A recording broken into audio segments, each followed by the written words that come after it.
Hello friends, कैसे हैं आप लोग। आपके अपने यूट्यूब चैनल बागनाथ क्लासेस में आपका बहुत बहुत स्वागत है। दोस्तों, आप लोगों के बीच फिर मैं एक महत्वपूर्ण सीरीज लेके आया हूं। दोस्तों, आज की इस वीडियो में मैंने आप लोगों के लिए 22 प्रश्न रखे हैं। हालांकि इन 22 प्रश्नों से आपके 100 प्रश्नों के आंसर हल होंगे।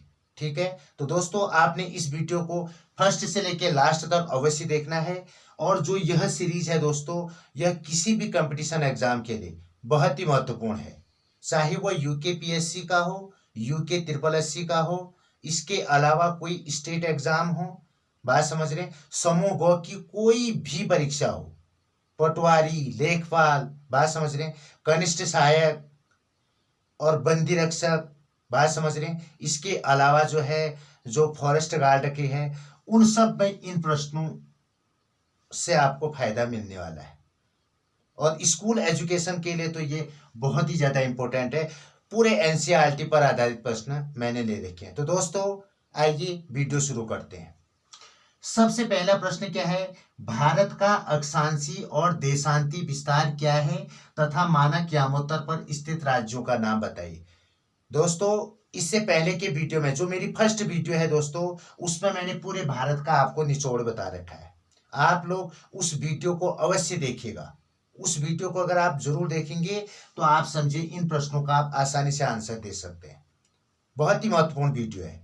बहरहाल मैं यहाँ पर आपको बता देता हूँ। देखो, भारत का जो अक्षांशीय विस्तार है दोस्तों, मैंने आप लोगों को क्या बताया था, अगर हम मुख्य भूमि की बात करें तो भारत का जो अक्षांशीय विस्तार है वो है आपका 8 डिग्री 4 मिनट। ठीक है, 8 डिग्री 4 मिनट यानी 8 डिग्री 4 मिनट नॉर्थ, उत्तरी अक्षांश से कितना, 37 डिग्री 6 मिनट उत्तरी अक्षांश तक। ये भारत का क्या है, अक्षांशीय विस्तार है। क्या कहा मैंने, भारत का जो अक्षांशीय विस्तार है दोस्तों, 8 डिग्री 4 मिनट नॉर्थ से 37 डिग्री 6 मिनट नॉर्थ, यानी 8 डिग्री 4 मिनट उत्तरी अक्षांश से 37 डिग्री 6 मिनट उत्तरी अक्षांश तक भारत का क्या है, विस्तार है मुख्य भूमि की। अगर पूरे भारत का अक्षांशीय विस्तार पूछा जाएगा तो दोस्तों आप कह सकते हैं 6 डिग्री 4 मिनट से, बात समझ रहे हैं, 6 डिग्री 4 मिनट से 37 डिग्री 6 मिनट तक कह सकते हैं। ठीक है, लेकिन यहां पर देखो जो एनसीईआरटी में दे रखा है दोस्तों, वो मुख्य भूमि का ही दे रखा है, 8 डिग्री 4 मिनट नॉर्थ से 37 डिग्री 6 मिनट नॉर्थ तक भारत का क्या है, अक्षांशीय विस्तार है। ठीक है, अब देखो यहीं पर दूसरा प्रश्न क्या है, देशांतरी विस्तार। बात समझ रहे हैं, देखो एक प्रश्न से कितने सारे प्रश्न बनते हैं, आप अभी देखते जाइए। दूसरा जो प्रश्न है दोस्तों, भारत का देशांती विस्तार है, तो देशांती विस्तार क्या है, 68 डिग्री 7 मिनट पूर्वी देशांतर से। बात समझ रहे हैं, 68 डिग्री 7 मिनट पूर्वी देशांतर से 97 डिग्री 25 मिनट पूर्वी देशांतर तक जो है देशांती विस्तार है। बात समझ रहे हैं, 68 डिग्री 7 मिनट पूर्वी देशांतर से 97 डिग्री 25 मिनट पूर्वी देशांतर तक देशांतरी विस्तार है। किसका, भारत का। अब देखिए दोस्तों, केवल इतना ही नहीं, यहां पर एक महत्वपूर्ण चीज मैं आपको और बता देता हूं। भारत के बीचों बीच से 23.5 डिग्री उत्तरी अक्षांश जो रेखा है उसको कर्क रेखा कहा जाता है। वो भारत के 8 राज्यों से होकर गुजरती है, यह आप लोगों को पता है। लेकिन क्रम से पूछा जाता है, अगर पश्चिम से पूरब की ओर क्रम पूछा जाएगा, सबसे पहले गुजरात आता है पश्चिम में, उसके बाद राजस्थान आता है, फिर आपका मध्य प्रदेश आएगा, फिर आपका छत्तीसगढ़ आएगा, फिर आपका झारखंड आएगा, और उसके बाद वेस्ट बंगाल आएगा, और फिर वहां त्रिपुरा और मिजोरम। ठीक है, पश्चिम से पूरब की ओर क्रम पूछा जा सकता है। अब इसमें क्या कह रहा है, देखो जो मानक यामोत्तर है उस पर स्थित राज्यों के नाम बताओ। मानक यामोत्तर मीन्स जो भारत का मानक समय लिया गया है, किसको लिया गया है, किसको चुना गया है, 82.5 डिग्री पूर्वी देशांतर रेखा, 82.5 डिग्री पूर्वी देशांतर रेखा। और इस रेखा पर स्थित राज्य कौन कौन से हैं, यही पूछ रहा है। तो इस 82.5 डिग्री पूर्वी देशांतर पर भारत के 5 राज्य हैं दोस्तों। सबसे पहले अगर हम बात करते हैं, उत्तर प्रदेश आता है, उसके बाद आपका मध्य प्रदेश आता है, फिर आपका छत्तीसगढ़ आता है, उसके बाद उड़ीसा आता है और फिर आंध्र प्रदेश आता है। यानी 5 राज्य जो हैं भारत के मानक यामोत्तर गुजरती है 5 राज्यों से होकर। ठीक है, अब देखिए दोस्तों, यह प्रश्न आपका कंप्लीट हो गया।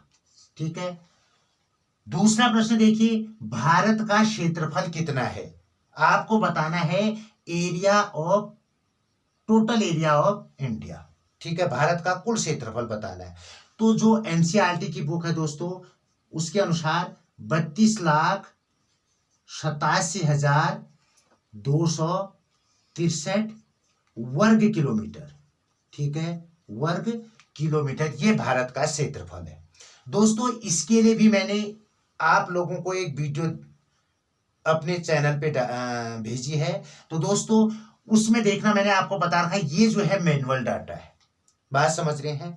वैसे जो आजकल के जो आधुनिक सैटेलाइट है, इसके माध्यम से जो टोटल क्षेत्रफल है दोस्तों, उसमें जो है 206 वर्ग किलोमीटर क्षेत्रफल ज्यादा निकला है।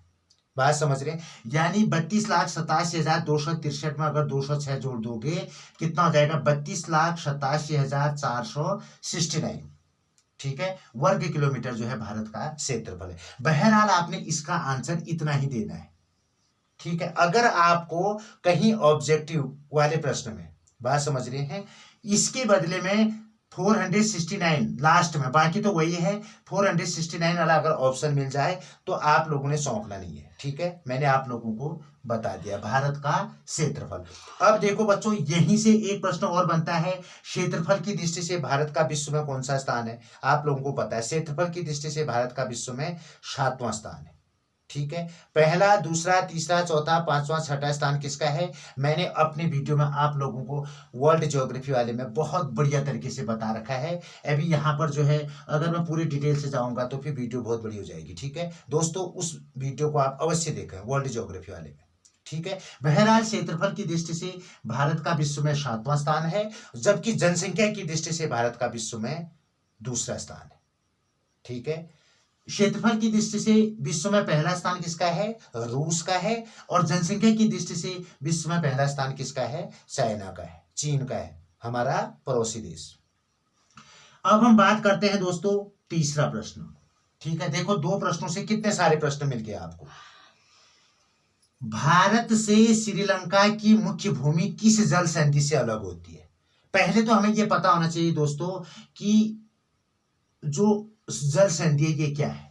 बात समझ लो, 2 स्थल खंडों के मध्य तंग जो संधि होती है, जली भाग होता है। बात समझ लो, 2 स्थल खंडों के बीच में जो संकरी जली पेटी होती है, या जली जो क्या कहते हैं, एक जल की राशि होती है। बात समझ रहे हैं? 2 स्थल खंडों के बीच में जो एक पतली सी जल राशि होती है, उसी को हम क्या कहते हैं? जल संधि कहते हैं। अब याद रखना, भारत से श्रीलंका की मुख्य भूमि किस जल संधि से अलग होता है? तो उसका नाम क्या है?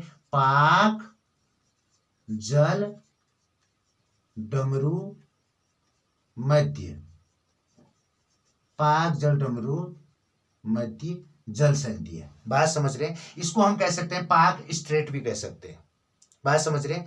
यानी भारत को श्रीलंका की मुख्य भूमि से कौन सी जल संधि अलग करती है? तो आप क्या कहेंगे? पाक जल डमरू मध्य। बात समझ रहे हैं?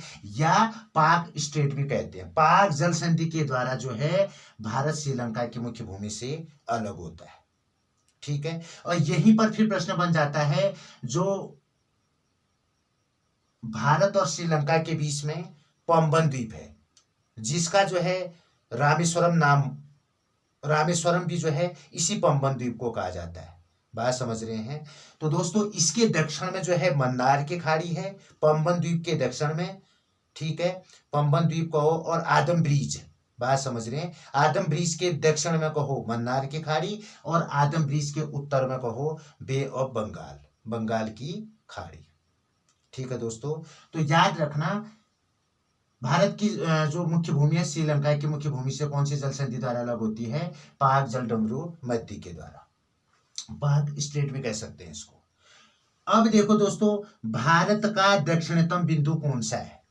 देखो मैंने आपको पूरे बता रखे हैं, आप इससे पहले के वीडियो को अवश्य देखिएगा। उसमें मैंने बता रखे हैं भारत का उत्तरी बिंदु, सबसे उत्तरी बिंदु कौन सा है, पूर्वी बिंदु कौन सा है, पश्चिमी बिंदु कौन सा है और दक्षिणतम बिंदु कौन सा है। देखो दक्षिणतम बिंदु में दो चीजें हैं। अगर भारत की मुख्य भूमि का दक्षिणतम बिंदु कहेंगे तब तो हम कन्याकुमारी को कहेंगे। किसको कहेंगे? कन्याकुमारी को, जो कि तमिलनाडु राज्य में है।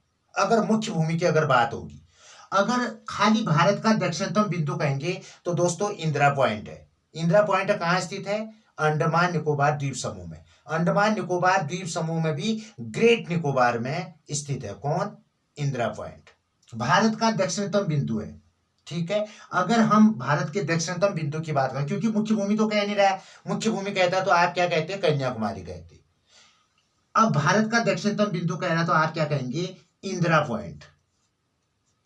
इंदिरा पॉइंट भारत का दक्षिणतम बिंदु है। बात समझ रहे? भारत का दक्षिणतम बिंदु इंदिरा पॉइंट है, जो कहां है? निकोबार में। बात समझ रहे? अगर हम यहीं पर देख लेते हैं भारत का उत्तरतम बिंदु कौन सा है, सबसे उत्तरी बिंदु कौन सा है, तो इंदिरा कौल है। वो कौन सा है? इंदिरा कौल है, जो लद्दाख में, केंद्र शासित प्रदेश लद्दाख में।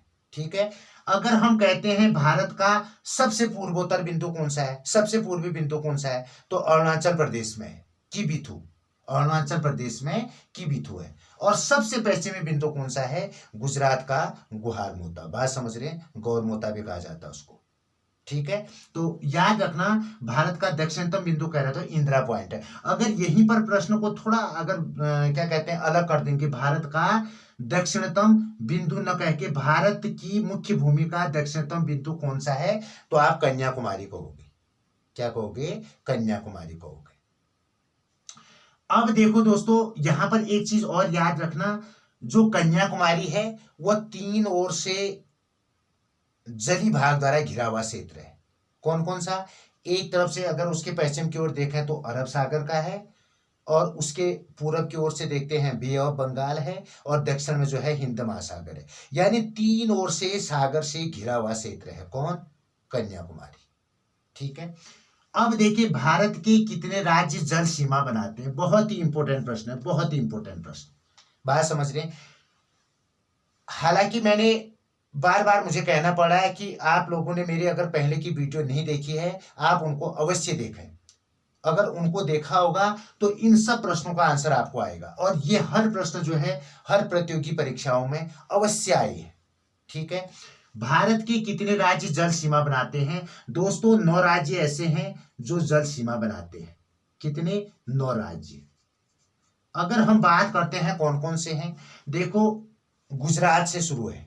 गुजरात है, दूसरे नंबर पे कौन सा है? महाराष्ट्र है, तीसरे नंबर पे कौन सा है? गोवा है, चौथे नंबर पे आपका कर्नाटक है, पांचवें नंबर पे केरल है, फिर आपका तमिलनाडु है, तमिलनाडु के बाद आपका आंध्र प्रदेश है, आंध्र प्रदेश के बाद उड़ीसा है, उड़ीसा के बाद पश्चिम बंगाल है। आप इंडिया का मैप देखें और मैप में जो है इन राज्यों के क्रम को देखें।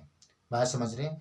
तब आप लोगों को ये कभी नहीं भूल पाएंगे आप इनको। ठीक है, तो 9 राज्य ऐसे हैं जो जली सीमा बनाते हैं। अब देखिए कौन कौन से हैं, बता दिया मैंने। इसके बाद हम बात करते हैं दोस्तों नेक्स्ट प्रश्न की, भारत का उत्तर दक्षिण विस्तार कितना है? ये भी मैंने आपको बता रखा है। भारत का पूरा पश्चिम विस्तार कितना है और उत्तर दक्षिण विस्तार कितना है। अगर हम बात करते हैं पूरब से पश्चिम की ओर भारत का कुल विस्तार कितना है, तो 2933 किलोमीटर है। बात समझ रहे हैं? 2933 किलोमीटर है पूरब से पश्चिम का विस्तार। अगर अब यहां क्या पूछ रहा है, उत्तर से दक्षिण का विस्तार कितना है, तो उत्तर से दक्षिण का विस्तार कितना है? 3214 किलोमीटर, यानी 3214 किलोमीटर जो है उत्तर से दक्षिण का विस्तार है। सबसे उत्तरी बिंदु से लेके सबसे दक्षिण बिंदु तक की जो दूरी है बच्चों, वह कितना है? 3214 किलोमीटर है। ठीक है, देखो 2 प्रश्न यहां से भी बन गए, कितने सारे प्रश्न बन रहे हैं। अब देखिए भारत का औसत समुद्र तल का मापन कहाँ, सॉरी उससे पहले का प्रश्न है, भारत का मानक यामोत्तर किसे चुना है। मैंने सबसे पहले प्रश्न में आपको बता रखा है, जो मानक यामोत्तर है दोस्तों वो 82.5 डिग्री पूर्वी देशांतर को चुना है। किसको चुना है? 82.5 डिग्री पूर्वी देशांतर, 82.5 डिग्री, ठीक है 30 मिनट, ठीक है 82 डिग्री 30 मिनट पूर्वी देशांतर, पूर्वी देशांतर को जो है भारत का मानक यामोत्तर चुना है। ठीक है, इसी मानक यामोत्तर पर हमारे देश के 5 राज्य आते हैं। ठीक है, 5 राज्यों से होकर जो है ये भारत का मानक यामोत्तर गुजरता है। उत्तर प्रदेश, मध्य प्रदेश, छत्तीसगढ़, उड़ीसा, आंध्र प्रदेश। ठीक है, याद रखना इसको। अब देखिए, भारत का औसत समुद्र तल मापन कहां से किया जाता है, ये भी मैंने आपको बता रखा है दोस्तों। ठीक है, चेन्नई से मापा जाता है। कहां से मापा जाता है? चेन्नई। चेन्नई तमिलनाडु की क्या है? राजधानी है। बात समझ रहे हैं? हमारा जो तमिलनाडु राज्य है दोस्तों, उसकी राजधानी कहाँ है? चेन्नई है। और चेन्नई से ही जो है समुद्र तल का मापन किया जाता है हमारे भारत में। पहले मुंबई से किया जाता था, वर्तमान में जो है चेन्नई से समुद्र तल का मापन किया जाता है। तो इसका आंसर क्या हो जाएगा? चेन्नई। बहुत ही इंपॉर्टेंट प्रश्न है दोस्तों, पक्का आपका पेपर में बनेंगे ही बनेंगे। चेन्नई कहाँ है? तमिलनाडु राज्य में। कहाँ है? तमिलनाडु राज्य में। अब हम बात करते हैं, देखो आदम ब्रिज किस किस के मध्य स्थित है। अभी थोड़ी देर पहले मैंने आपको बताया था, आदम ब्रिज जो है भारत और श्रीलंका के बीच स्थित है। कहाँ कहाँ है?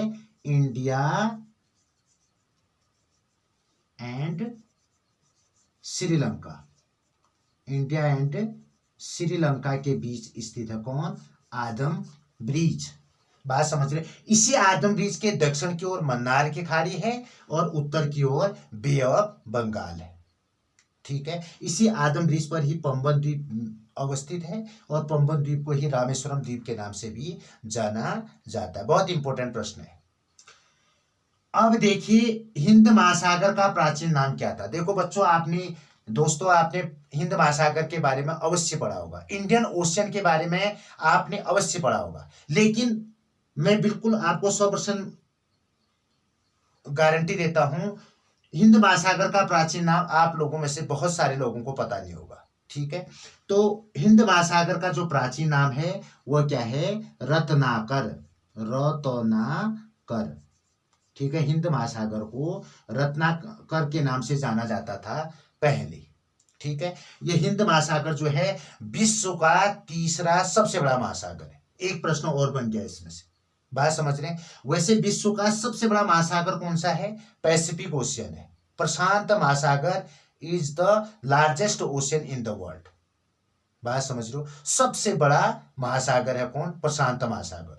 और दूसरे नंबर का जो महासागर है वो है अटलांटिक महासागर, जिसको हम अंध महासागर के नाम से भी जानते हैं। ऐसा आकार बना है जो। ठीक है, और तीसरे नंबर पे जो है हिंद महासागर है, इसी को इंडियन ओशियन के नाम से भी जाना जाता है। दोस्तों, इसका प्राचीन नाम क्या था? रत्नाकर था।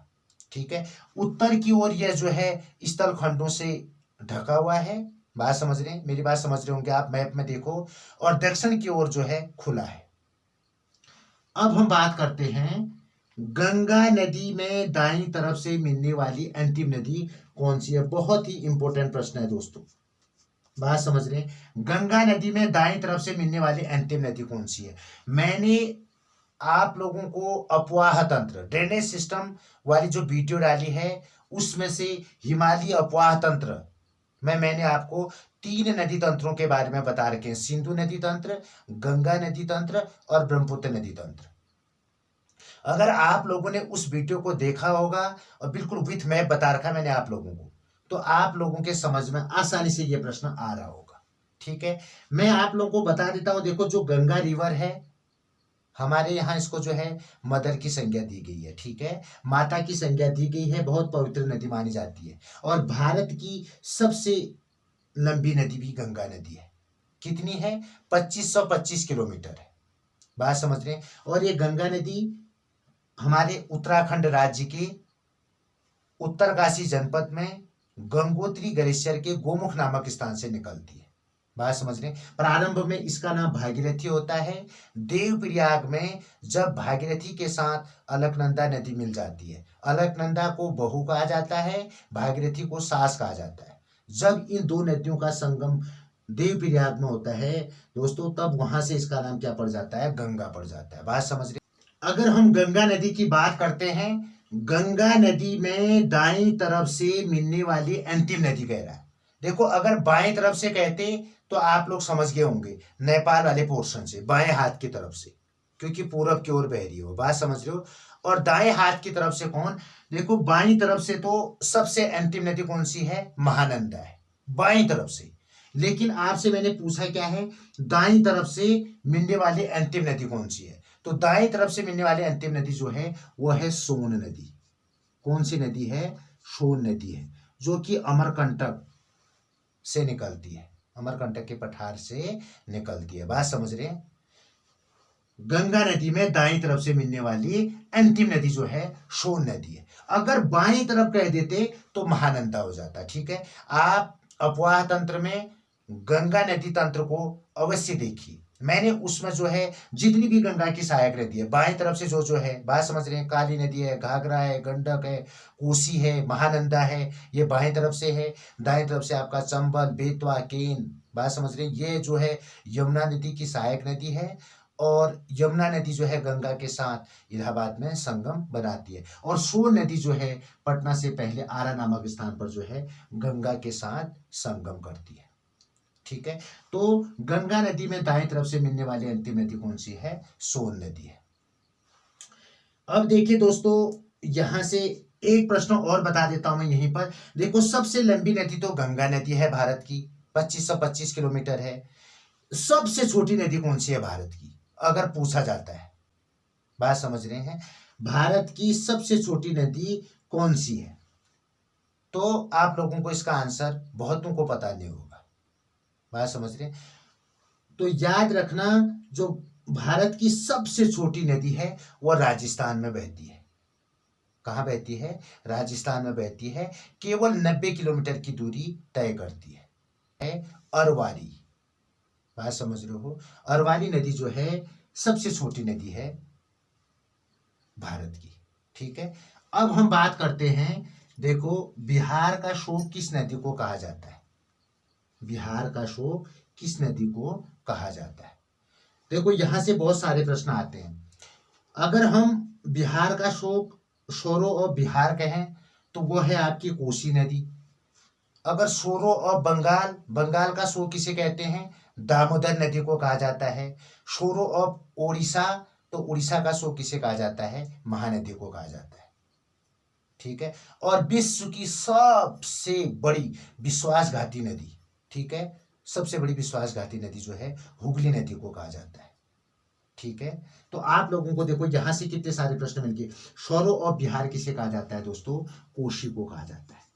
किसको कहा जाता है, कोसी नदी को कहा जाता है। ये कोसी नदी जो है अपने मार्ग बदलने के लिए कुख्यात है। ठीक है, अपने मार्ग को बदलती रहती है। और सौरो और बंगाल अगर पूछा जाएगा तो दामोदर नदी कहेंगे, और सौरो और उड़ीसा कहा जाएगा तो आप महानदी कहेंगे। इसके बाद देखिए दोस्तों, भारत का कौन सा स्थान 3 सागरों का संगम कहलाता है। मैंने आपको इसी वीडियो में बताया, भारत का कौन सा स्थान 3 सागरों से, 3 सागर में से बे ऑफ बंगाल पूरब की ओर से, दक्षिण की ओर से हिंद महासागर, और पश्चिम की ओर से क्या है, अरेबियन सी है। बात समझ रहे, यानी 3 सागरों से का जो संगम कहलाता है, 3 सागरों का, वो कौन सा स्थान है, कन्याकुमारी। कौन सा है, कन्याकुमारी है, जो कि तमिलनाडु राज्य में। और भारत का मुख्य भूमि का अंतिम बिंदु जो है कन्याकुमारी है। ठीक है, अब देखिए, देखो यहां पर ऐसा कहने में एक चीज और याद आ गया, जो मैंने आपको कहा था भारत का दक्षिणतम बिंदु इंदिरा पॉइंट है दोस्तों। इसी को पार्सन पॉइंट भी कहा जाता है, पिगलेनियन पॉइंट भी कहा जाता है। ठीक है, पिगमेलियन पॉइंट भी इसी को कहा जाता है। ठीक है, तो याद रखना इसको। अब देखिए, किस राज्य की 3 तरफ से अंतरराष्ट्रीय सीमा है, बहुत ही इंपॉर्टेंट प्रश्न है दोस्तों। ठीक है, कहीं भी पूछा जा सकता है ये प्रश्न, ठीक है। किस राज्य की 3 तरफ से अंतरराष्ट्रीय सीमा है, तो वह राज्य कौन सा है? मैप में देखना दोस्तों, त्रिपुरा है। कौन सा है? त्रिपुरा है। त्रिपुरा के अगर हम बात करते हैं, 3 ओर से किसके द्वारा घिरा है? बांग्लादेश से घिरा है, तभी इसका नाम क्या पड़ा? त्रिपुरा, 3 ओर से घिरा हुआ। बात समझ रहे हैं? तो ये प्रश्न जो है बहुत ही इंपॉर्टेंट है और कहीं भी किसी भी एग्जाम में ये आ सकता है। बात समझ रहे हैं? उत्तराखंड पुलिस में भी पूछा जा सकता है ये, ठीक है। यूकेपीएससी के द्वारा जो भी परीक्षाएं आयोजित होंगी या हुई हैं या होने जा रही है, उन सब में जो है ये प्रश्न बन सकता है, ठीक है। अब देखिए, श्योक नदी किस नदी की सहायक नदी है? मैंने आपको सिंधु नदी तंत्र पढ़ाया था। तो सिंधु जो है मुख्य नदी है दोस्तों, उसकी बहुत सारी सहायक नदियां हैं। बात समझ रहे हैं? श्योक नदी उन सहायक नदियों में से एक प्रमुख नदी है। जब सिंधु नदी जो है भारत में लद्दाख क्षेत्र में प्रवेश करती है, कहाँ करती है? लद्दाख में, ठीक है। तो याद रखना, वहां पर जो है उत्तर की ओर से इस पर एक नदी मिलती है दोस्तों, जिसका नाम क्या है? श्योक नदी। तो सिंधु नदी की एक प्रमुख क्या है? ट्रिब्यूटरीज रिवर है। अब देखिए दोस्तों, यहां तक तो आपके जो थे ज्योग्राफी के प्रश्न डाले थे मैंने। बात समझ रहे हैं? पूरे ज्योग्राफी के प्रश्न डाले थे और जितना मैंने हो सकता था हर प्रश्न को उतना बढ़िया बनाने की कोशिश की है, ठीक है। आप लोगों को इन हर प्रश्नों का जवाब जानना है और नोट करना है दोस्तों, आपके काम अवश्य आएंगे। अब देखिए, यहां से मैंने नीचे जो है पूरे इंडियन पॉलिटी के डाले। 26 नवंबर को हम सभी लोगों ने संविधान दिवस मनाया था। बात समझ रहे हैं? संविधान दिवस मनाया था। अगर हम संविधान दिवस की बात करते हैं दोस्तों, देखो 26 नवंबर 2015 से संविधान दिवस मनाने की शुरुआत हुई। बात समझ रहे हैं? 26 नवंबर 2015 से। इससे पहले जो है राष्ट्रीय कानून दिवस के रूप में मनाया जाता था। 26 नवंबर को हम सभी लोगों ने संविधान दिवस को मनाया। बात समझ रहे हैं? जो स्कूली छात्र हैं, शिक्षक हैं, ठीक है, इसके अलावा अन्य विभाग में कार्यरत लोगों के द्वारा 26 नवंबर को संविधान दिवस के रूप में मनाया गया। देखो, अगर हम इसका इतिहास बताते हैं दोस्तों, संविधान दिवस मनाए जाने की जो परंपरा है, पहले जो है राष्ट्रीय कानून दिवस के रूप में मनाया जाता था। 26 नवंबर 2015 से 26 नवंबर 2015 से जो है संविधान दिवस के रूप में मनाए जाने की शुरुआत हुई, ठीक है। याद रखना, संविधान दिवस कब मनाया जाता है? 26 नवंबर को। 26 नवंबर को क्यों मनाया जाता है मैं बताता हूं इसके बारे में, ठीक है। देखो दोस्तों, संविधान सभा से लेके हमारे संविधान बनने तक की जो कहानी है, सबसे पहले कैबिनेट मिशन के तहत संविधान बनाने की बात होती है। संविधान सभा का गठन किया जाता है। इस मिशन के तहत 9 दिसंबर 1946 में पहली बैठक आयोजित होती है, सम्मेलन होता है, ठीक है, किसका? संविधान सभा का, ठीक है। उस समय जो है अस्थायी अध्यक्ष डॉक्टर सच्चिदानंद सिन्हा के नेतृत्व में जो है बैठक या सम्मेलन होता है। फिर ठीक 2 दिन के बाद यानी 11 दिसंबर 1946 को, ठीक है, पहली जो मीटिंग थी 9 दिसंबर को होती है। अस्थायी अध्यक्ष डॉक्टर सच्चिदानंद सिन्हा को बनाया जाता है, वयोवृद्ध सदस्य थे। 11 दिसंबर 1946 को डॉक्टर राजेंद्र प्रसाद जी को सर्वसम्मति से स्थायी अध्यक्ष चुन लिया जाता है। संविधान सभा का परमानेंट प्रेसिडेंट चुन लिया जाते हैं। किसको? डॉक्टर राजेंद्र प्रसाद जी को। और 11 दिसंबर के ठीक 2 दिन बाद यानी 13 दिसंबर को पंडित नेहरू जी के द्वारा उद्देश्य प्रस्ताव लाया जाता है।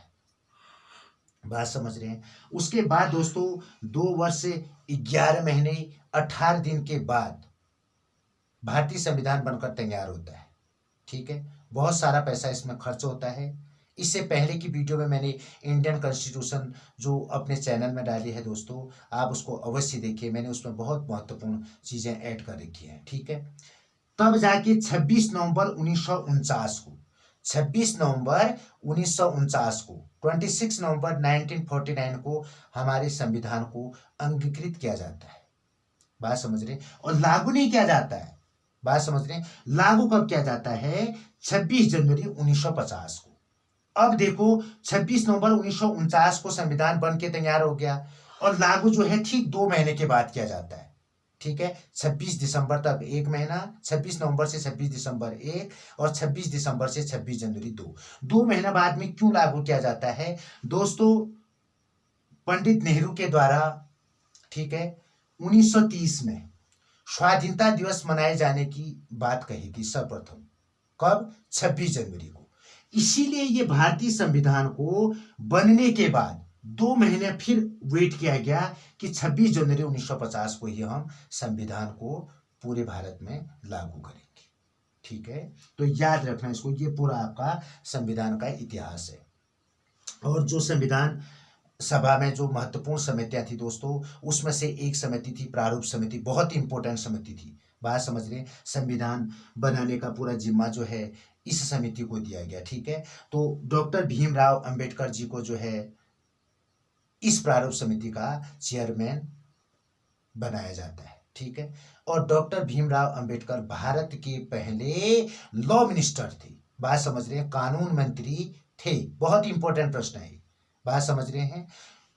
और जो संविधान सभा का संवैधानिक सलाहकार नियुक्त किया गया दोस्तों, बहुत ही इंपॉर्टेंट नाम है, वेनेगल नरसिम्हा राव। ठीक है, ये बहुत ही विद्वान आदमी थे। बात समझ रहे हैं? इन्होंने जो है अंग्रेजों के ब्रिटिश हुकूमत के समय आईसीएस की परीक्षा पास की और कई महत्वपूर्ण पदों पर रही। ठीक है, और यहाँ तक कि अंतर्राष्ट्रीय न्यायालय में भी न्यायाधीश के रूप में इन्होंने कार्य किया। बात समझ रही? न्यायाधीश के रूप में भी कार्य किया। ठीक है, तो जो वेनेगल नरसिम्हा राव थे, ठीक है, BN राव उनको शॉर्ट में कहा जाता है दोस्तों, तो उनको संवैधानिक सलाहकार नियुक्त किया जाता है। अब देखिए संविधान दिवस क्लियर हो गया। ठीक है, और इसको मनाए जाने की, संविधान दिवस को कब से मनाया जाने लगा तो दोस्तों 26 नवंबर 2015 से। उससे पहले इसको राष्ट्रीय कानून दिवस के रूप में मनाया जाता था। भारतीय संविधान का जनक किन्हें कहा जाता है? बहुत ही इंपॉर्टेंट प्रश्न है दोस्तों, और आप लोगों को आता भी होगा कि डॉक्टर BR अम्बेडकर, भीमराव अंबेडकर जी को जो है फादर ऑफ इंडियन कॉन्स्टिट्यूशन कहा जाता है। भीमराव अंबेडकर जी ने मौलिक अधिकारों में जो अनुच्छेद 32 है, यानी संवैधानिक उपचारों का अधिकार, उसको जो है संविधान की आत्मा कहा है। किसने? भीमराव अंबेडकर जी ने। बात समझ रहे हैं? संवैधानिक उपचारों के अधिकार को। हालांकि अगर प्रश्न ये पूछा जाता है कि भारतीय संविधान में संविधान की आत्मा किसे कहा जाता है, तो वो प्रस्तावना को कहा जाता है। लेकिन भीमराव अंबेडकर के अनुसार आत्मा किसे कहा गया है, तब आप क्या कहेंगे? संवैधानिक उपचारों के अधिकार जो अनुच्छेद 32 में है दोस्तों, उसको जो है भीमराव अंबेडकर ने भारतीय संविधान की आत्मा कहा है। ठीक है, अब देखिए भारतीय संविधान का जनक किसे कहा जाता है? डॉक्टर भीमराव अंबेडकर को। ठीक है, डॉक्टर BR अंबेडकर, अंबेडकर जी को जो है भारतीय संविधान का जनक कहा जाता है। अब देखो भारतीय संविधान को किसके द्वारा लिखा गया? बहुत ही जबरदस्त प्रश्न है दोस्तों। भारतीय संविधान को किसके द्वारा लिखा गया? ठीक है, देखो भारतीय संविधान में जो थे 251 पृष्ठ थे दोस्तों, और इसको जो है इटैलिक शैली में बहुत ही जबरदस्त, बात समझ रहे हैं, तरीके से लिखा गया। बहुत बड़ा संविधान, ठीक है, सबसे बड़ा लिखित संविधान है भारतीय संविधान। ठीक है, तो वह किसके द्वारा लिखा गया दोस्तों? प्रेम बिहारी नारायण रायजादा के द्वारा लिखा गया। प्रेम बिहारी नारायण रायजादा द्वारा लिखा गया इटैलिक शैली में। बहुत ही इंपॉर्टेंट प्रश्न है दोस्तों, आ सकता है किसी भी एग्जाम में। ठीक है, भारतीय संविधान के संवैधानिक सलाहकार कौन थे? अभी मैंने आपको ऊपर बताया था कि वेनेगल नरसिम्हा राव, BN राव को जो है संविधान, भारतीय संविधान का जो है संवैधानिक सलाहकार नियुक्त किया गया। संविधान पर प्रथम हस्ताक्षरकर्ता कौन थे? बहुत इंपॉर्टेंट प्रश्न है। देखो, जब भारतीय संविधान बना दोस्तों, पहले इसका लिख लेना, हाँ, कौन थे? B Benegal N Rau. बात समझ रहे हैं? वेनेगल नरसिम्हा राव थे। ठीक है। अब देखो, संविधान पर प्रथम हस्ताक्षरकर्ता कौन थे, यानी भारतीय संविधान पर सबसे पहले साइन किसने की? तो पंडित जवाहरलाल नेहरू के द्वारा किया गया। किसके द्वारा किया गया? पंडित जवाहरलाल नेहरू के द्वारा। पंडित नेहरू के द्वारा जो है सबसे पहले इस पर साइन किए गए दोस्तों, जो देश के पहले प्रधानमंत्री भी बने। बात समझ रहे हैं? कौन? पंडित नेहरू। ठीक है। उनके पहले हस्ताक्षर थे। देखो बच्चों, इसमें मैं एक चीज और बता देता हूं, संविधान पर अंतिम हस्ताक्षरकर्ता कौन थे? हालांकि मैंने यहां पर लिखा नहीं है, लेकिन बहुत इंपॉर्टेंट प्रश्न है। अंतिम किसने किया? जो संविधान सभा के स्थायी अध्यक्ष थे। स्थायी अध्यक्ष कौन थे? डॉक्टर राजेंद्र प्रसाद। तो डॉक्टर राजेंद्र प्रसाद के द्वारा अंतिम हस्ताक्षर किए गए थे। किसमें? संविधान में। प्रथम हस्ताक्षरकर्ता कौन थे? पंडित जवाहरलाल नेहरू, जो देश के प्रथम प्रधानमंत्री बनते हैं। और अंतिम हस्ताक्षर किसके द्वारा किए गए? डॉक्टर राजेंद्र प्रसाद, जो देश के प्रथम राष्ट्रपति बनते हैं। ठीक है। अब देखिए, भारतीय संविधान के प्रमुख स्रोत कौन कौन से हैं?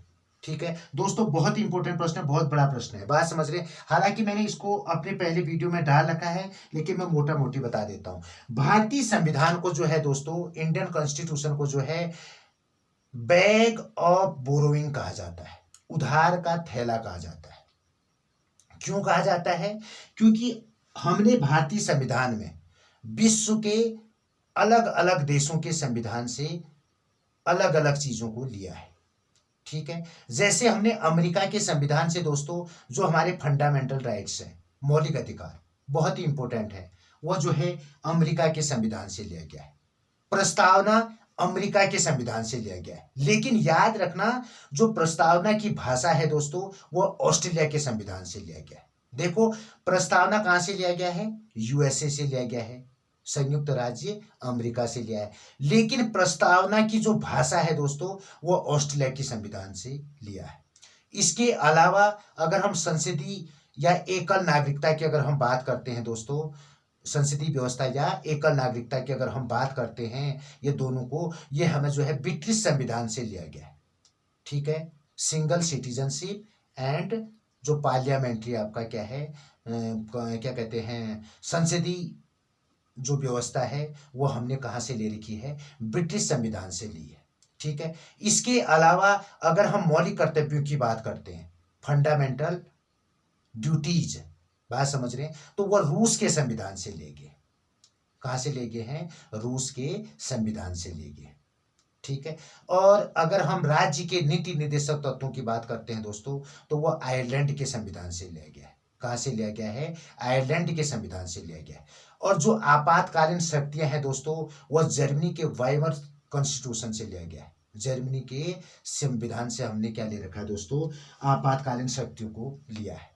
ठीक है। इसके अतिरिक्त संविधान में जो संशोधन प्रक्रिया है, बात समझ रहे हैं, जो संशोधन प्रक्रिया है, वह दक्षिण अफ्रीका के संविधान से लिया है। ठीक है। तो अपने आप लोग समझ गए होंगे क्यों इसको बैग ऑफ बोरोइंग कहा जाता है। ठीक है। उधार का थैला क्यों कहते हैं? देखो, हम लोगों ने जो है अलग अलग देशों से जो है संविधान में जो महत्वपूर्ण तथ्य उनको ले रखा है। ठीक है। तो इसीलिए भारतीय संविधान को उधार का थैला भी कहा जाता है। अब देखो, भारतीय संविधान के प्रमुख स्रोत कौन कौन से हैं, मैंने आपको बता दिया। ठीक है। तो आप लोग इसको याद अवश्य रखिएगा। अब देखिए, ये अवश्य आता है मौलिक अधिकारों को कहां से लिया गया है। और मौलिक अधिकारों के साथ साथ दोस्तों याद रखना, अगर न्यायिक पुनरावलोकन वाली बात आती है, तो वो भी यूएसए के संविधान से लिया गया। जो सुप्रीम कोर्ट की व्यवस्था है दोस्तों, वो भी यूएसए के संविधान से लिया गया। बहुत ही महत्वपूर्ण है। ठीक है। मौलिक कर्तव्य है, बहुत इंपॉर्टेंट है, रूस के संविधान से लिए गए हैं। बात समझ रहे हैं? कहां से लिया गया है? रूस के संविधान से लिए गए। इससे पहले के वीडियो में देखना दोस्तों, मैंने आप लोगों को बहुत अच्छी तरह से बताया है, एक बार आप वीडियो को देखिए। ठीक है। आप जो है इससे पहले जो इंडियन पॉलिटी में मैंने वीडियो डाल रखे हैं, उनको अवश्य देखिए, आप लोगों के समझ में बहुत अच्छी तरह से आ जाएगा। ठीक है। अब देखिए भारत के प्रथम शिक्षा मंत्री कौन थे। ठीक है, बहुत ही इंपॉर्टेंट है दोस्तों। मैंने आप लोगों को बहुत सारी चीजें बताई। भारत के पहले कानून मंत्री कौन थे? B.R. अम्बेडकर, भीमराव अम्बेडकर थे। भारत के प्रथम गृह मंत्री कौन थे? सरदार वल्लभ भाई पटेल, जिनको आयरन मैन ऑफ इंडिया भी कहा जाता है। आयरन लेडी ऑफ इंडिया किसे कहा जाता है? श्रीमती इंदिरा गांधी जी को कहा जाता है। बात समझ रहे हैं? सरदार वल्लभ भाई पटेल जी को जो है लौह पुरुष कहा जाता है दोस्तों। कितने देशी रियासतों को उन्होंने जो है एकीकरण कर दिया। ठीक है, नहीं तो आज जो है अखंड भारत की हम कल्पना नहीं कर सकते थे। वो भारत के पहले गृह मंत्री थे। अब ये पूछ क्या रहा है, भारत के प्रथम शिक्षा मंत्री कौन थे? तो मौलाना अबुल कलाम आजाद। ठीक है, मौलाना अबुल कलाम आजाद जो थे भारत के फर्स्ट एजुकेशन मिनिस्टर हुआ करते थे। ठीक है, तो दोस्तों आज देखिए जो ये 22 प्रश्न थे दोस्तों, इन 22 प्रश्नों में से हमने लगभग 100 से ज्यादा प्रश्न बना दिए। बात समझ रहे हैं? और बहुत ही इंपॉर्टेंट है, आप लोगों को हर कंपटीशन में ये सहायता देगी। तो दोस्तों आपने इस वीडियो को फर्स्ट से लेके लास्ट तक अवश्य देखना है। जो भी लोग जिस कंपटीशन की तैयारी कर रहे हैं वो जो है इनको अवश्य देखेगा, आप लोगों को सहायता अवश्य मिलेगी। जो हमारे नए दोस्त हमारे चैनल से जुड़े हैं दोस्तों, वो जो है सब्सक्राइब करना ना भूलें और बेल आइकन अवश्य दबा लें, जिससे आप लोगों को हमारी नई नई वीडियो के बारे में जानकारी प्राप्त हो सके। तो दोस्तों तब तक के लिए धन्यवाद। जय हिंद, जय बागनाथ क्लासेस।